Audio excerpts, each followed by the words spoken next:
Hello everyone, I hope you all are doing good. तो आज का हमारा टॉपिक है अयोध्या डिस्प्यूट। तो केस की डिस्कशन शुरू करने से पहले कुछ इम्पॉर्टेंट पॉइंट्स जान लेते हैं। इसकी हिस्ट्री 500 साल से भी पुरानी है और इसकी कहानी 1528 से शुरू होती है। तो अगर हम ज़मीन का हक देखें तो हम कब से देखेंगे? 1528 से जब बाबरी मस्जिद बनाई गई थी, या 1949 से जब मस्जिद में राम मूर्ति रखी गई थी, या फिर 1992 से जब बाबरी मस्जिद को गिराया गया था।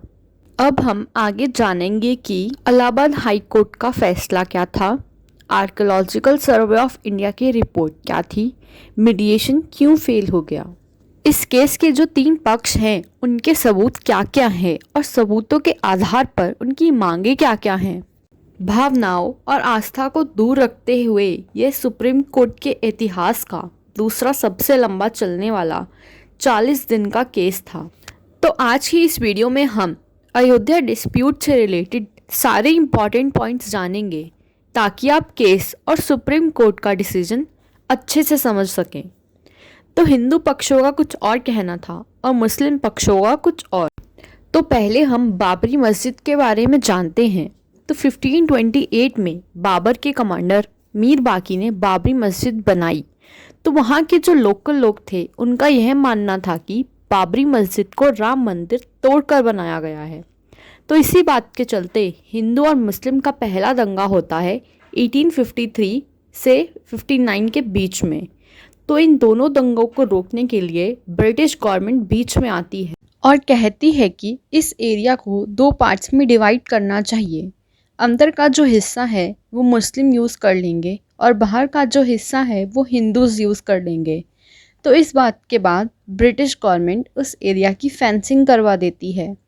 इसके बाद 1885 में यह मामला पहली बार अदालत पहुंचता है, जब महंत रघुवीर दास बाहर के हिस्से में पूजा करने के लिए छत निर्माण की मांग करते हैं। अब हम देखते हैं आज़ादी के बाद क्या क्या हुआ।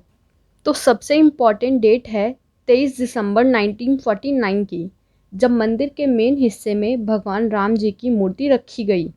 तो अब हिंदू उस पार्ट की भी पूजा करने लगे।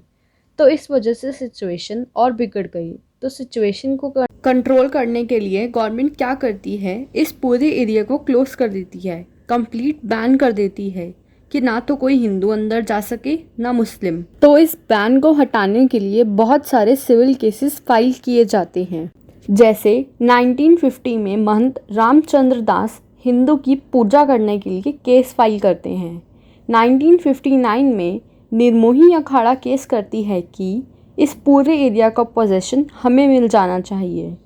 तो फिर 2 साल बाद 1961 में सुन्नी वक्फ बोर्ड एक केस फाइल करती है कि बाबरी मस्जिद का जो मालिकाना हक है वो हमें मिलना चाहिए।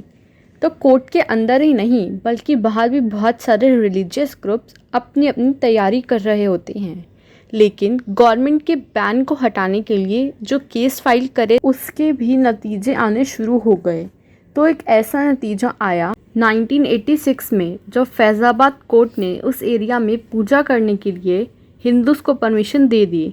इस डिसीजन से नाराज़ होकर मुस्लिम्स ने अपनी खुद की एक कमेटी बनाई जिसका नाम था बाबरी मस्जिद एक्शन कमेटी। इसके बाद 1989 में एक और केस फाइल किया गया रामलला विराजमान के नाम से। तो इन्हें भी इस एरिया पर मालिकाना हक चाहिए था। अब धीरे धीरे सिचुएशन और बिगड़ गई। 1990 में मिनिस्टर लाल कृष्ण आडवाणी गुजरात के सोमनाथ से अयोध्या तक रथ यात्रा निकालते हैं, जिसका रिजल्ट बहुत ड्रामेटिक होता है और सिचुएशन और बिगड़ जाती है और दंगे होने लगते हैं और आडवाणी जी को बिहार में गिरफ्तार कर लिया जाता है। अब लाल कृष्ण आडवाणी बीजेपी के सीनियर लीडर थे, तो उनको जेल होने के विरोध में तब की जो वीपी सिंह की गवर्नमेंट थी उससे बीजेपी अपना सपोर्ट वापस ले लेती है। इसके बाद 1991 में मामलों को गर्म होते देख और दंगों की वजह से ब्रिटिश गवर्नमेंट की तरह उत्तर प्रदेश में भी कल्याण सिंह की सरकार ने उस पूरे एरिया को अपने कंट्रोल में कब्ज़े में ले लिया। इस बात के बाद एक और इम्पॉर्टेंट दिन आता है 6 दिसंबर 1992, जब हज़ारों की संख्याओं में कर सेवकों ने अयोध्या पहुंचकर बाबरी मस्जिद को ढहा दिया और उसी जगह एक अस्थायी राम मंदिर बना दिया। इस इंसिडेंट के बाद पूरे इंडिया में बहुत दंगे होने लगे। तो 16 दिसंबर 1992 को मस्जिद के तोड़फोड़ के सिलसिले में और स्थिति की जांच करवाने के लिए लिब्रेहन कमेटी अपॉइंट की गई। इस टाइम पीरियड में सेंटर में थी नरसिम्हा राव की कांग्रेस गवर्नमेंट। तो इस गवर्नमेंट का यह प्रपोजल था कि इस डिस्प्यूटेड एरिया में एक राम मंदिर, एक मस्जिद, एक लाइब्रेरी, एक म्यूज़ियम और बाकी सुविधाओं का निर्माण करवाना चाहिए। तो इस प्रपोजल को बीजेपी गवर्नमेंट स्ट्रांगली अपोज किया। तो अब चलते हैं 2002 में, जब सेंटर में आती है बीजेपी गवर्नमेंट। तो प्राइम मिनिस्टर अटल बिहारी वाजपेयी ने एक अयोध्या विभाग शुरू किया, जिसका मेन मोटिव था रेजोल्यूशन करवाना और हिंदूज और मुस्लिम्स में बातचीत करके कोई सॉल्यूशन निकालना। अब अप्रैल 2002 में इस एरिया का मालिकाना हक डिसाइड करने के लिए इलाहाबाद हाई कोर्ट में 3 जजेस की बेंच कॉन्स्टिट्यूट की जाती है। यह 3 जजेस होते हैं justice Sudhir Agarwal, justice Sibghat Khan, justice Dharamveer Sharma. Case की सुनवाई के लिए Allahabad high court archaeological survey of India ASI को इन्वेस्टिगेट खुदाई करके एक रिपोर्ट सबमिट करने को कहती है। तो ASI की रिपोर्ट के हिसाब से एक टाइमलाइन बनती है कि 12th सेंचुरी में इस एरिया में एक मंदिर था और 1528 को इसी एरिया में एक मस्जिद बनाया गया और बीच का जो 300 साल का टाइम पीरियड है उसका कोई सबूत नहीं है।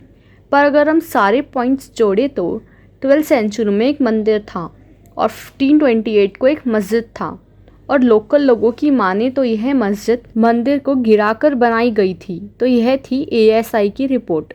सारे सबूतों और रिपोर्ट्स को कंसिडर करते हुए इलाहाबाद हाई कोर्ट ने 30 सितंबर 2010 में एक ऐतिहासिक जजमेंट डिलीवर किया। इस पूरे एरिया को 3 पार्ट्स में डिवाइड कर दिया। राम मंदिर वाला पहला हिस्सा गया रामलला विराजमान को, सीता रसोई, भंडारा, राम चबूतरा वाला दूसरा हिस्सा गया निर्मोही अखाड़ा को और बचा हुआ तीसरा हिस्सा गया सुन्नी वक्फ बोर्ड को। तो इलाहाबाद हाई कोर्ट की इस जजमेंट को 9 मई 2011 को सुप्रीम कोर्ट ने रोक लगा दी। सो पार्ट 1 में बस इतना ही। बाकी का केस हम पार्ट 2 में कंटिन्यू करेंगे। So stay tuned.